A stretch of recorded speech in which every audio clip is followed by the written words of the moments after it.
اگر کوئی انسان ایک دوسرے کے حق میں دعا کرے تو یہ دعا قبول بھی ہوتی ہے، اثر بھی رکھتی ہے۔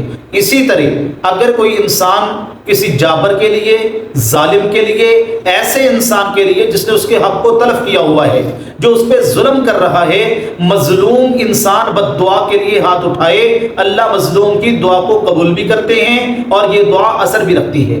اللہ کے نبی علیہ السلام نے ارشاد فرمایا، اتقی دعوت المظلوم فإنها لیس بینہا وبین اللہ حجاب، کہ مظلوم کی بد دعا سے بچا کرو۔ جب یہ مظلوم بد دعا کے لیے ہاتھ اٹھاتا ہے تو یہ سیدھی اللہ کے عرش تک پہنچتی ہے اور اللہ مظلوم کی بد دعا کو قبول کرتے ہیں۔ اس بد دعا کو اللہ کے دربار تک پہنچنے کے لیے کوئی چیز حائل نہیں بنتی۔ حضور علیہ السلام کا ایک واقعہ کتابوں میں لکھا ہے، اللہ کے نبی علیہ السلام ایک مرتبہ جا رہے تھے، اللہ کے نبی نے دیکھا کہ ایک آدمی بائیں ہاتھ سے کھانا کھا رہا ہے۔ حضور علیہ السلام نے فرمایا، دیکھو بھائی، بائیں ہاتھ سے کھانا نہ کھاؤ، دائیں ہاتھ سے کھانا کھاؤ۔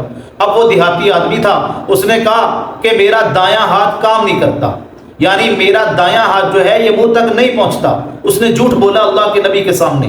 حضور علیہ السلام نے بد دعا دے دی۔ اللہ کے نبی نے فرمایا کہ اب آئندہ یہ آپ کا دایاں ہاتھ منہ تک نہیں پہنچے گا۔ علماء کرام نے لکھا ہے کہ اس کا دایاں ہاتھ شل ہو گیا اور پوری زندگی وہ دایاں ہاتھ اس کے منہ تک نہیں پہنچ سکا۔ اللہ کے نبی کی بد دعا تھی۔ تو اس لیے میرے دوستو، بد دعا سے بچو، کسی کو اتنا نہ ستاؤ کہ وہ اللہ کے سامنے گڑ گڑا کے رو پڑے اور اللہ اس کے رونے کو قبول کر لے اور آپ کی بربادی ہو جائے۔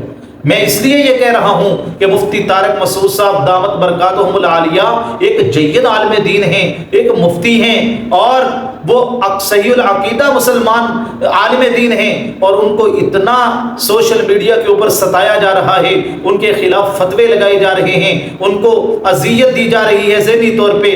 نہیں میرے دوستو، ایک عالم دین کے ساتھ ایسا رویہ اختیار نہیں کرنا چاہیے۔ ٹھیک ہے، ان سے غلطی ہو گئی، انسان سے غلطی ہو سکتی ہے، ہو گئی، انہوں نے توبہ بھی کر لی، رجوع بھی کر لیا، معافی بھی مانگ لی، لیکن اس کے باوجود بھی ان کو ستایا جا رہا ہے، ان کو پریشان کیا جا رہا ہے، بار بار وہ اپنی وضاحتیں دے رہے ہیں۔ میرے دوستو، اللہ کے نبی نے فرمایا، العلماء ورثۃ الانبیاء، علماء انبیاء کے وارث ہیں۔ یاد رکھو، میرے نبی نے یہ بھی فرمایا کہ دیکھو، کن عالما، عالم بنو، اگر یہ نہ ہو سکے متعلمہ، پھر دین سیکھنے والے بن کے رہو۔ اگر دین سیکھ نہیں سکتے، مستمعان، تو علماء کی بات کو سنا کرو اور اس پہ عمل کیا کرو، علماء کی قدر کرو، علماء کے ساتھ محبت کرو، اور پانچویں جماعت نہ بنو۔ صحابہ نے پوچھا، یا رسول اللہ پانچویں جماعت کون سی ہے؟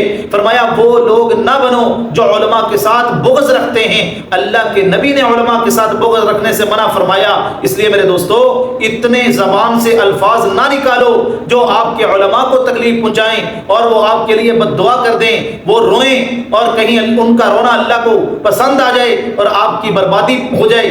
اس لیے احتیاط سے کام لیں، علماء کی قدر کریں، علماء کے پیچھے چلیں، علماء جو بات کہیں ان پہ عمل کریں۔ اللہ تبارک و تعالی ان باتوں پر عمل کرنے کی توفیق